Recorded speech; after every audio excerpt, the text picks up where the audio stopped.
कल्प वृक्ष को इंद्र अपने साथ लेके गए थे और कल्प वृक्ष को ये वरदान है कि वो एक कल्प तक जीवित रहेगा।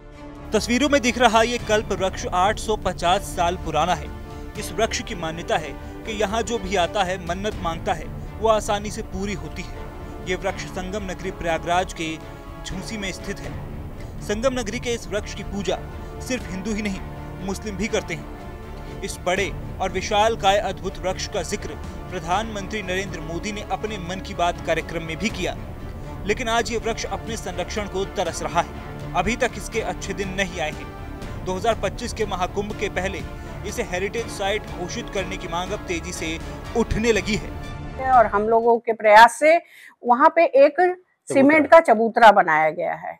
जी, आगे आने वाले कुंभ के लिए ये कल्प वृक्ष का जो स्थान है बहुत इंपॉर्टेंट हो सकता है। इसे एक हेरिटेज साइट के रूप में डेवलप किया सकता है।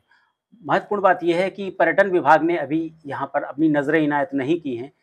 आपसे जानना चाहेंगे मैडम, किस तरीके से पर्यटन विभाग को आप खत लिखेंगे ताकि इस कल्प वृक्ष का भी महाकुंभ में एक हेरिटेज साइट के रूप में डेवलपमेंट हो जाए? आपने बहुत ही महत्वपूर्ण सवाल पूछा। इस कल्प वृक्ष के पास ही उल्टा किला जैसा महत्वपूर्ण साइट उपस्थित है। अगर इस साइट का पूरा एक हेरिटेज साइट की तरह डेवलप किया जाए, इस वृक्ष के पास हमारे नक्षत्र वाटिका, नवग्रह वाटिका, पंचवटी इस तरीके की स्थापना की जा सकती है।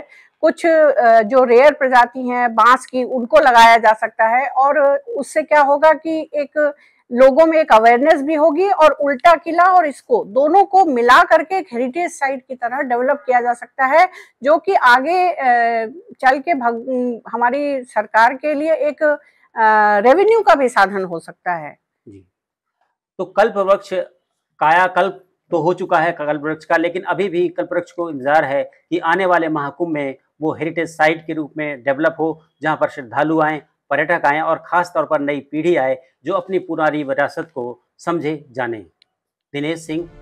संगम नगरी प्रयागराज पौराणिक और धार्मिक स्थलों का शहर है। इस शहर के हर कोने कोने में धार्मिक और पौराणिक स्थल मौजूद हैं। 2025 महाकुंभ के पहले सरकार इन्हें संवारने और विकसित करने में लगी हुई है। कल्प वृक्ष भी अपने कायाकल्प की राह देख रहा है। कल्प वृक्ष की मान्यता है कि इसके नीचे जो भी कामना की जाती है वो सभी कामनाएं पूरी होती हैं। इसी वजह से श्री कृष्ण की पत्नी सत्यभामा ने इसे इंद्रलोक से लाने की जिद की और भगवान कृष्ण इसे इंद्रलोक से वापस लाए थे। यहाँ कल्प वृक्ष एक ऐसा अकेला वृक्ष है जहाँ पर हिंदू, मुस्लिम और ईसाई सभी श्रद्धा भाव से पूजा करते हैं। हिंदू लोग सूत का धागा बांधकर अपनी कामना करते हैं, तो वहीं मुस्लिम इसकी जड़ों की मिट्टी को पवित्र मानकर अपनी तिजोरी में रखते हैं। ऐसी मान्यता है कि इससे उनका धन बढ़ता है और ईसाई धर्म में इसकी छाया तक को पवित्र माना गया है। देखिए, जैसे कि मान्यता है, हम सभी जानते हैं कि समुद्र मंथन से जो 14 रत्न प्राप्त हुए थे उसमें से एक कल्प वृक्ष भी था। हिंदुओं की इसमें असीम आस्था है।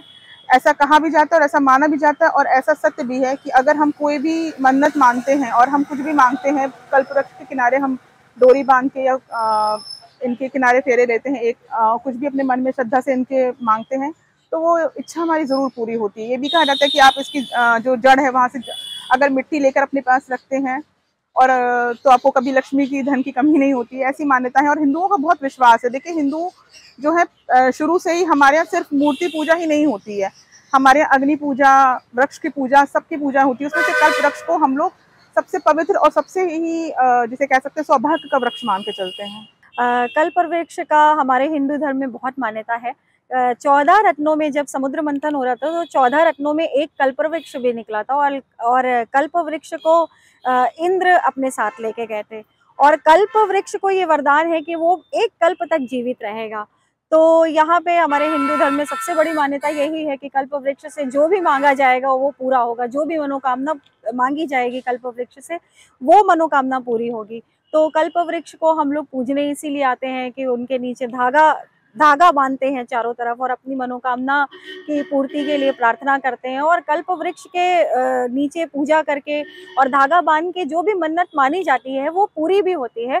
ऐसी हमारी आस्था है और हमारा ऐसा विश्वास भी है हिंदू धर्म में। अगर आप इसे वैज्ञानिक नजर से देखें तो ये 24 घंटे ऑक्सीजन उत्सर्जित करने वाला अकेला वृक्ष है, जिसकी पत्ती, छाल, शाखा से लेकर जड़ों तक में औषधीय गुण पाए जाते हैं। कार्बन डेटिंग में इस वृक्ष की उम्र 800 साल से ज्यादा आंकी गई है, यानी कि ये भारत ही नहीं बल्कि एशिया का सबसे पुराना वृक्ष माना जाता है। मन की बात कार्यक्रम में पीएम मोदी ने भारतीय वनस्पति सर्वेक्षण केंद्र और वन विभाग से इसकी रिपोर्ट मांगी गई थी और इसको बचाने की शुरुआत कर दी गई है। पीएमओ के निर्देश पर भारतीय वनस्पति सर्वेक्षण और वन विभाग की टीम ने वृक्ष के संरक्षण को लेकर यहाँ का दौरा भी किया था। वैज्ञानिकों की टीम ने अपने परीक्षण के बाद इसकी और प्रारंभिक रिपोर्ट प्रधानमंत्री कार्यालय भेज दी है। सर्वेक्षण में पाया गया कि लोगों द्वारा जड़ों की मिट्टी खोद दे जाने और बार बार गंगा की धारा से होने वाली बाढ़ के कटान से इसे नुकसान पहुंचाया है। टीम ने इस बात पर भी हैरत जाहिर की। बता दें कि पीएम मोदी की नजर पड़ने के बाद इसके चारों तरफ एक पक्का चबूतरा बनाकर इसे संभालने की कोशिश की गई है। वैज्ञानिकों का कहना है कि पर्यटन विभाग को इसे हेरिटेज साइट के रूप में विकसित करना चाहिए। इसमें नक्षत्र वाटिका, पंचवटी वाटिका का विकास कर इसका पुनरुद्धार होना चाहिए। अब जबकि प्रदेश सरकार ऐसे सभी धार्मिक पौराणिक स्थलों को चिन्हित कर उन्हें विकसित करने में लगी है, पर्यटन विभाग ने इससे मुंह क्यों मोड़ लिया है?